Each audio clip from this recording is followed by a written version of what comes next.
بسم اللہ الرحمن الرحیم۔ سیدنا عبداللہ ابن عمرو رضی اللہ عنہ سے روایت ہے کہ رسول اللہ صلی اللہ علیہ وسلم نے فرمایا، والدین کی رضامندی میں رب تعالیٰ کی رضامندی ہے،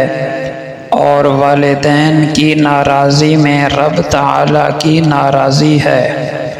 یعنی اگر آپ سے والدین راضی اور خوش ہیں تو سمجھ جائیے کہ اللہ تعالیٰ بھی آپ سے راضی اور خوش ہیں، لیکن اگر والدین ناراض ہیں تو یہ اس بات کی دلیل ہے کہ آپ سے اللہ تعالیٰ ناراض ہے۔ لہٰذا اپنے ماں باپ کی خدمت اور فرما برداری کرتے رہا کیجیے تاکہ اللہ تعالیٰ آپ سے ہمیشہ راضی ہی رہے اور کبھی ناراض نہ ہو۔ سیدنا سہل رضی اللہ عنہ سے روایت ہے کہ رسول اللہ صلی اللہ علیہ وسلم نے فرمایا، میں اور یتیم کی کفالت کرنے والا جنت میں اس طرح ہوں گے، اور آپ صلی اللہ علیہ وسلم نے اپنی شہادت والی انگلی اور درمیان والی انگلی کے ساتھ اشارہ فرمایا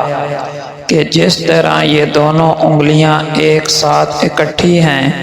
اسی طرح میں اور وہ جنت میں ایک ساتھ ہوں گے۔ حضرت انس ابن مالک رضی اللہ عنہ فرماتے ہیں کہ ایک مرتبہ ہم لوگ نبی اکرم صلی اللہ علیہ وسلم کی خدمت میں بیٹھے ہوئے تھے کہ آپ صلی اللہ علیہ وسلم نے فرمایا، ابھی تمہارے پاس ایک جنتی شخص آنے والا ہے۔ چنانچہ ایک انصاری صحابی اس حالت میں تشریف لائے کہ وضو کا پانی ان کی داڑھی سے ٹپک رہا تھا، اور انہوں نے اپنے جوتے بائیں ہاتھ میں اٹھا رکھے تھے۔ دوسرے دن بھی آپ صلی اللہ علیہ وسلم نے یہی فرمایا کہ ابھی تمہارے پاس ایک شخص جنتی آنے والا ہے۔ وہ شخص اسی طرح تشریف لائے کہ وضو کا پانی ان کی داڑھی سے ٹپک رہا تھا، اور انہوں نے اپنے جوتے بائیں ہاتھ میں اٹھا رکھے تھے۔ تیسرے دن بھی آپ صلی اللہ علیہ وسلم نے یہی فرمایا، ابھی تمہارے پاس ایک جنتی شخص آنے والا ہے۔ وضو کا پانی ان کی داڑھی سے ٹپک رہا تھا، اور انہوں نے اپنے جوتے بائیں ہاتھ میں اٹھا رکھے تھے۔ جب نبی اکرم صلی اللہ علیہ وسلم اٹھ کر چل دیے تو حضرت عبداللہ بن عمر بن العاص رضی اللہ عنہما ان انصاری صحابی کے پیچھے ہو لیے اور اس انصاری سے کہنے لگے، حضرت مجھ میں اور میرے والد میں کچھ بول چال ہو گئی ہے، جس پر میں قسم کھا بیٹھا ہوں کہ 3 دن تک اپنے گھر نہیں جاؤں گا، لہٰذا اگر آپ مناسب سمجھیں تو اس مدت تک اپنے یہاں رہنے کی مجھے اجازت مرحمت فرمائیں۔ انصاری صحابی نے جواب دیا، ٹھیک ہے۔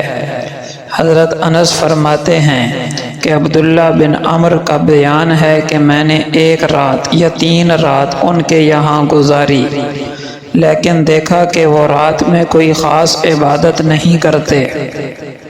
صرف اتنا کرتے ہیں کہ رات میں جب بھی بستر پر کروٹ بدلتے ہیں تو اللہ کا ذکر کرتے اور اس کی بڑائی بیان کرتے، یہاں تک کہ فجر کے لیے بیدار ہوتے۔ عبداللہ ابن عمر کا بیان ہے کہ ایک بات یہ بھی دیکھی کہ میں نے ان کے منہ سے سوائے کلمہ خیر کے اور کچھ نہیں سنا۔ جب 3 دن پورے ہو گئے تو مجھے ان کا عمل بہت ہی ہلکا سا معلوم ہونے لگا، تو میں نے کہا، اے اللہ کے بندے، دراصل نہ تو میرے اور میرے والد صاحب کے درمیان کوئی ایسی باتیں ہوئی تھیں، نہ میں نے ناراضگی کے باعث گھر چھوڑا تھا، بلکہ واقعہ یہ ہوا کہ 3 مرتبہ حضرت صلی اللہ علیہ وسلم نے فرمایا کہ ابھی ایک جنتی شخص آ رہا ہے، اور تینوں دن آپ ہی تشریف لائے، تو میں نے ارادہ کیا کہ آپ کے پاس رہ کر آپ کا عمل دیکھوں تاکہ میں بھی ویسا عمل کر سکوں،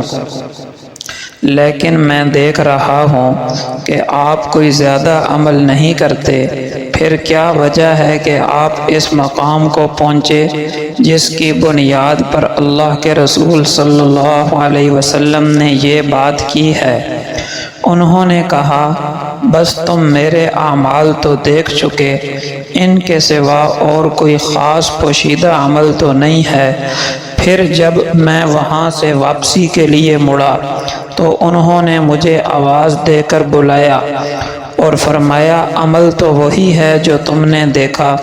البتہ ایک بات ضرور ہے کہ میرے دل میں کبھی کسی مسلمان سے دھوکہ بازی کا ارادہ بھی نہیں ہوا، اور نہ ہی اللہ تعالیٰ کی دی ہوئی بھلائی اور نعمت پر ان سے حسد کرتا ہوں۔ عبداللہ بن عمرو رضی اللہ عنہما نے کہا، اسی عمل نے آپ کو اس درجے تک پہنچایا ہے، اور یہی وہ چیز ہے جو ہر ایک کی بس کی نہیں ہے۔ رسول اللہ صلی اللہ علیہ وسلم نے ارشاد فرمایا، جب جنت والے جنت میں داخل ہو جائیں گے، اس وقت اللہ تبارک و تعالی فرمائے گا، تمہیں کوئی چیز چاہیے جو تمہیں مزید عطا کروں؟